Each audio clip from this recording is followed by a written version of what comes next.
Assalamualaikum warahmatullahi wabarakatuh. Perkenalkan, nama saya Abdul Fadri Syabani, NIM 2024-14002. Saya dari kelompok 5, kelas A, Teknik Tenaga Listrik. Saya di sini sebagai perwakilan kelompok 5, saya akan membuka presentasi, instrumentasi, dan pengukuran. Baik, di sini ada nama kelompok dari kelompok 5, diantaranya yaitu Muhammad Evan, Alfonso Del Morales, Muhammad Abdul Haq, Abdul Fatir Syabani, Muhammad Fakri, Abdullah Malik, Muhammad Gibran, dan Ilham Takin. Baik, selanjutnya adalah daftar isi yang akan kami sampaikan selama presentasi PPT ini berlangsung. Di antaranya yaitu konsep dasar pengukuran, definisi dan istilah-istilah pengukuran, sistem satuan, besaran listrik, ketelitian dan ketepatan, angka-angka berarti, jenis-jenis kesalahan, dan 2 contoh soal. Baik, itu adalah sebagai pembukaan dari presentasi kali ini. Selanjutnya saya akan serahkan kepada Fakri. Assalamualaikum warahmatullahi wabarakatuh. Perkenalkan, nama saya Muhammad Fakri Al-Firdaus dengan NIM 2024-14004. Saya akan menjelaskan tentang konsep dasar pengukuran. Pengukuran kelistrikan penting untuk memahami perilaku listrik dalam satu rangkaian. Berikut adalah konsep dasarnya. Yang pertama, besaran listrik. Tegangan berumuskan V. Perbedaan potensi listrik diukur dalam volt menggunakan voltmeter. Yang kedua, arus merumuskan I. Aliran muatan listrik diukur dalam ampere menggunakan ampermeter. Resistensi berumuskan R. Hambatan listrik diukur dalam ohm menggunakan ohmmeter. Daya berumuskan P. Energi listrik per satuan waktu dihitung dengan P sama dengan V kali I. Yang terakhir, energi listrik berumuskan E. Total daya selama waktu tertentu dinyatakan dalam joule atau kilowatt per jam, disingkat kWh. Kedua, alat ukur listrik. Voltmeter mengukur tegangan dipasang paralel. Ampermeter mengukur arus dipasang seri. Ohmmeter mengukur resistensi. Multimeter alat serbaguna untuk mengukur tegangan atau arus dan resistensi. Osiloskop menampilkan bentuk gelombang tegangan listrik. Keempat, prinsip dasar pengukuran. Tegangan diukur dengan voltmeter yang dipasang paralel. Arus diukur dengan ampermeter yang dipasang seri. Resistensi diukur dengan ohmmeter dalam kondisi rangkaian tidak bertegangan. Yang terakhir, hukum Ohm. V sama dengan I kali R menjadi dasar untuk menghitung besar listrik yang tidak diketahui jika dua lainnya diketahui. Sekian dari saya. Wassalamualaikum warahmatullahi wabarakatuh. Halo semuanya, perkenalkan nama saya Abdul Fatir Syabani, NIM 2024-14002 dari kelas A Teknik Tenaga Listrik. Saya di sini akan menjelaskan tentang definisi dan istilah-istilah dalam pengukuran. Baik, pengukuran dalam bahasa Inggris dikenal dengan kata measurement, yang berarti sebagai kegiatan yang dilakukan untuk mengukur sesuatu, yakni membandingkan sesuatu dengan kriteria atau ukuran tertentu atau proses pemasangan fakta-fakta suatu objek ukur dengan satuan-satuan ukuran tertentu. Menurut Cornelius James S. pada tahun 1995, pengukuran adalah proses pengumpulan data secara empiris yang digunakan untuk mengumpulkan informasi yang relevan dengan tujuan yang telah ditentukan. Baik, di sini saya akan menjelaskan istilah-istilah dalam pengukuran. Yang pertama adalah akurasi. Akurasi adalah kedekatan alat ukur membaca pada nilai yang sebenarnya dari variabel yang diukur. Lalu yang kedua ada presisi. Presisi adalah pengukuran yang dihasilkan dari proses pengukuran atau derajat yang membedakan satu pengukuran dengan yang lainnya. Lalu yang ketiga ada kepekaan. Kepekaan adalah rasio dari sinyal output atau tanggapan alat ukur perubahan input atau variabel yang diukur. Yang keempat, resolusi. Resolusi adalah perubahan terkecil dari nilai pengukuran yang mampu ditanggapi oleh alat ukur. Lalu yang kelima adalah kesalahan. Kesalahan adalah angka penyimpangan dari nilai sebenarnya variabel yang diukur. Baik, itu saja definisi dan istilah-istilah dalam pengukuran. Assalamualaikum warahmatullahi wabarakatuh. Perkenalkan, nama saya Muhammad Teman Ramadan dengan NIM 2024 14020. Di sini saya ingin menjelaskan tentang sistem satuan. Sistem satuan internasional disingkat SI adalah sistem satuan yang paling banyak digunakan di dunia. Sistem ini didasarkan pada sistem metrik dan digunakan untuk mengukur besaran fisika seperti panjang, massa, waktu, suhu, arus listrik, intensitas cahaya, dan jumlah zat. Sistem SI dibangun atas 7 besaran dasar yang ditetapkan oleh perjanjian internasional dan dianggap sebagai satuan dasar. Semua satuan lainnya diturunkan dari satuan dasar ini. Ada juga contoh besaran satuan dan satuan sistem atau SI. Yang pertama ada besaran fisika daerah, dan itu memakai satuan turunan meter kuadrat. Dan selanjutnya ada besaran fisika volume, dia menggunakan satuan turunan meter kubik. Dan selanjutnya kecepatan, dia menggunakan satuan turunan meter per detik kuadrat. Besaran fisika selanjutnya yaitu memaksa dengan satuan turunan Newton kilogram meter per detik kuadrat. Contoh besaran fisika selanjutnya energi, yaitu menggunakan satuan turunan Joule Newton meter atau Newton meter. Terima kasih, sekian dari saya. Assalamualaikum warahmatullahi wabarakatuh. Perkenalkan, nama saya Muhammad Ramadan Gibran, biasa dipanggil Gibran, dengan NIM 2024 14026. Di sini saya akan menjelaskan besaran listrik dan jenis besaran listriknya.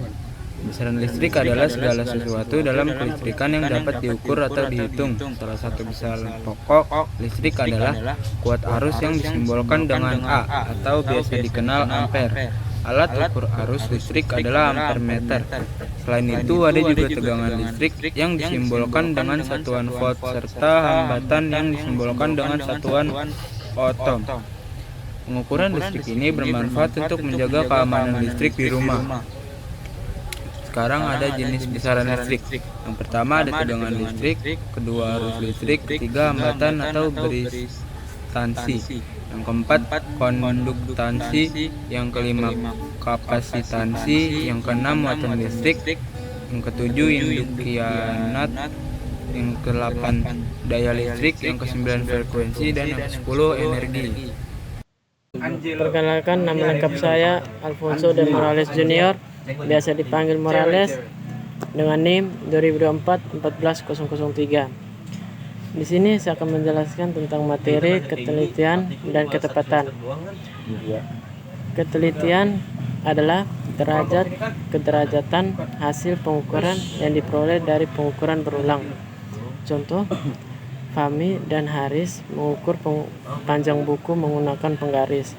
Hasil yang diperoleh Fahmi adalah 4,7 cm, 4,5 cm, 4,8 cm, 4,6 cm, dan 4,4 cm.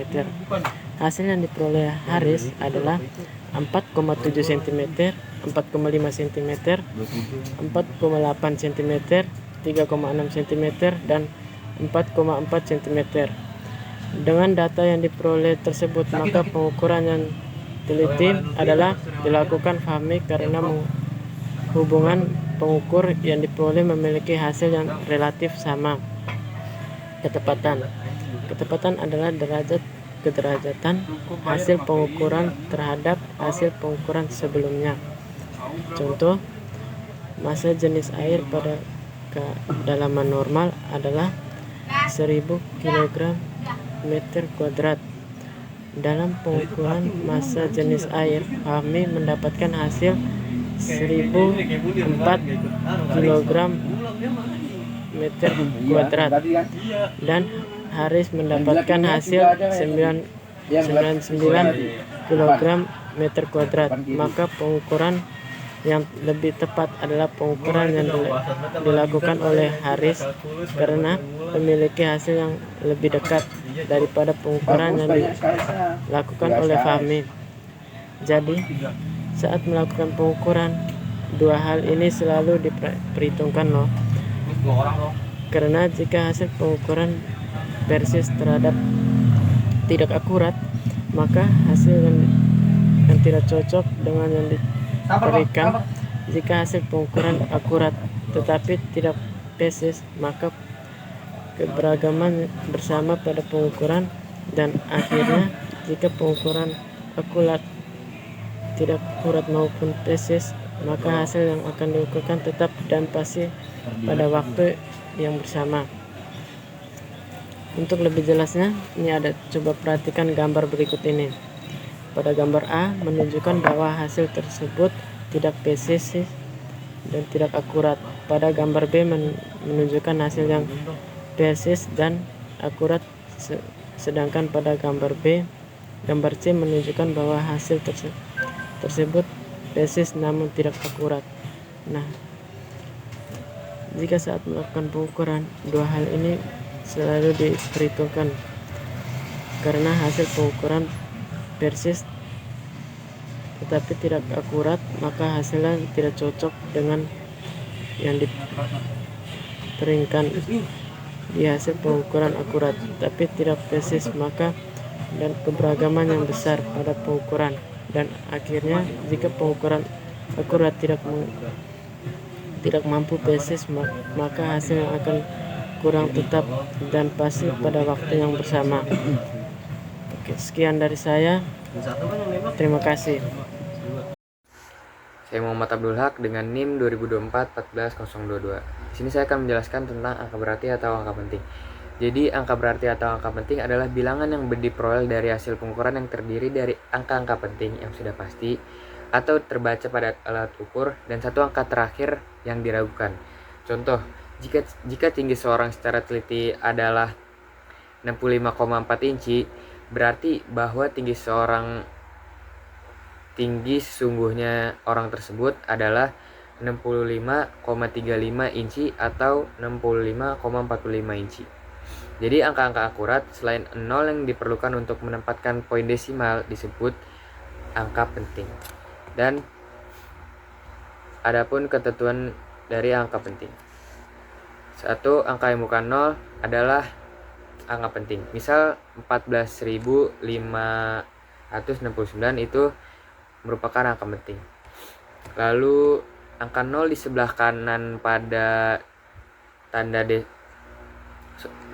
angka 0 di sebelah kanan tanda desimal dan tidak diapit oleh bukan angka 0 itu termasuk bukan angka penting. Contoh 25,00 itu hanya ada dua angka penting, yaitu 25. Lalu angka 0 yang terletak di sebelah kiri angka bukan 0 atau setelah tanda desimal itu juga bukan angka penting.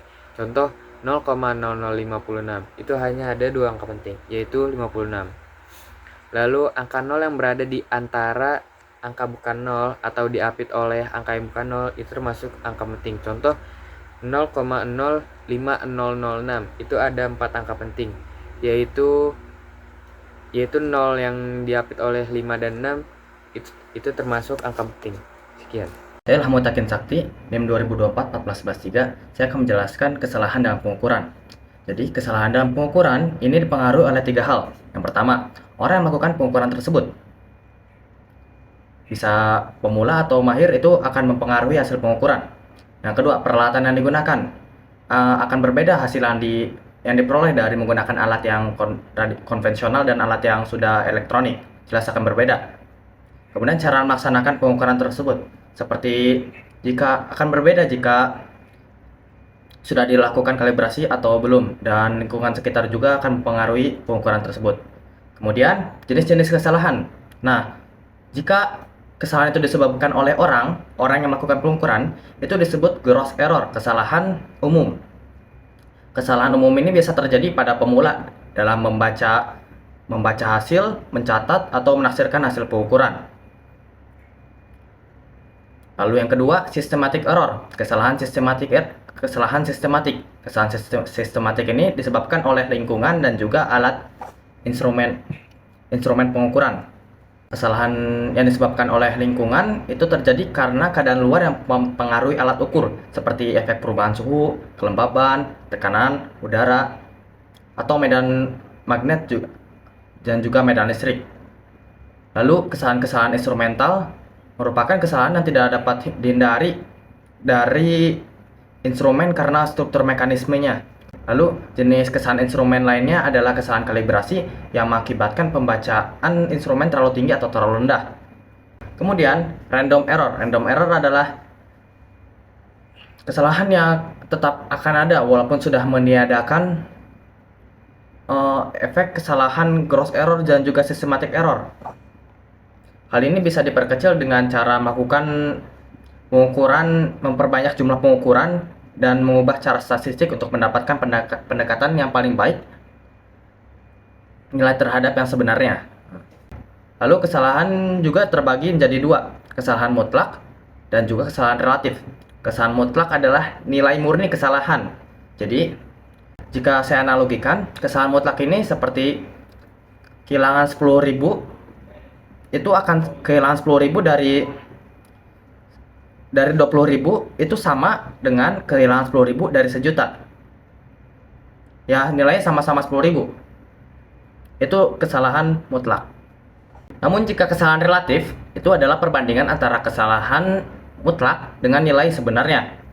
Jadi, jika mengambil contoh yang sebelumnya, kehilangan 10.000 dari 20.000 itu kehilangan 50%. Sedangkan kehilangan 10.000 dari 100.000 itu hanya kehilangan 10%.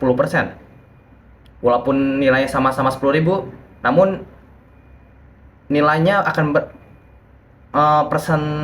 perbandingannya akan berbeda. Inilah yang disebut kesalahan relatif. Nah, kemudian ada rumus kesalahan. Rumus kesalahan relatif, error relatif sama dengan delta A dibagi A. Jadi, jika ada sebuah pengukuran, misalnya nilai sebenarnya adalah 20 volt. Namun yang diukurnya itu hasilan terukur adalah 10 volt. Maka kesalahannya delta A-nya ini 20 dikurangi 10 sama dengan 10 volt. Maka kesalahan relatifnya adalah error relatif sama dengan delta A per A sama dengan 10 per 20 sama dengan 0,5. Ya sudah, jadi kesalahan relatifnya 0,5. Lalu ada persentase kesalahan. Persentase kesalahan adalah error relatif dikali 100.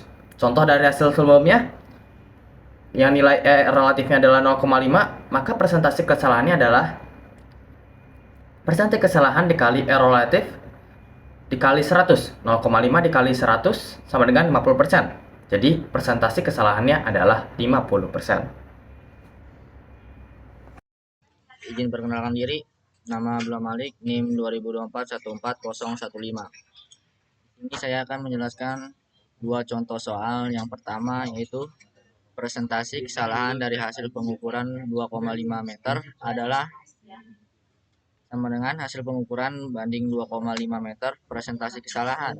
Misal, satu ukuran terkecil sama dengan 0,1 mm, kesalahan mutlak sama dengan 1 atau 2 kali 1 sama dengan 0,05. Kesalahan relatif yaitu sama dengan kesalahan mutlak atau hasil pengukuran kesalahan relatif sama dengan 0,05 atau 2,5 sama dengan 0,02. Persentase kesalahan sama dengan kesalahan relatif kali 100% sama dengan 0,02 kali 100%, jadi total sama dengan 2%. Contoh soal kedua. Apabila suatu mistar digunakan untuk mengukur benda yang panjangnya 20 cm, mistar akan memiliki persen kesalahan sebesar skala terkecil pada sebuah penggaris atau mistar adalah 0,1 cm atau 100 mm. Dari hasil pengukuran X sama dengan 20 cm dengan segitiga X sama dengan 1 atau 2 skala terkecil. segitiga X sama dengan 1 atau 2 0,1, segitiga X sama dengan 0,05 cm. Persen kesalahan sama dengan segitiga X atau X dalam kurung X 100%. Persen kesalahan sama dengan buka kurung 0,05 atau 20 tutup kurung kali 100%. Persen kesalahan sama dengan tutup kurung 0,0025 buka kurung 0,0025 tutup kurung kali 100%. Persen kesalahan sama dengan 0,25%, buka kurung dibulatkan menjadi satu angka penting, tutup kurung. Jadi persen kesalahan sama dengan 0,2%. Terima kasih. Baik, bagaimana nih teman-teman? Apakah kalian sudah mengerti terkait instrumentasi dan pengukuran? Semoga kalian semua dapat dimengerti ya terkait materi tersebut. Mungkin itu saja yang dapat kami dari kelompok 5 sampaikan. Kurang lebihnya dimohon maafkan. Wassalamualaikum warahmatullahi wabarakatuh. Terima kasih.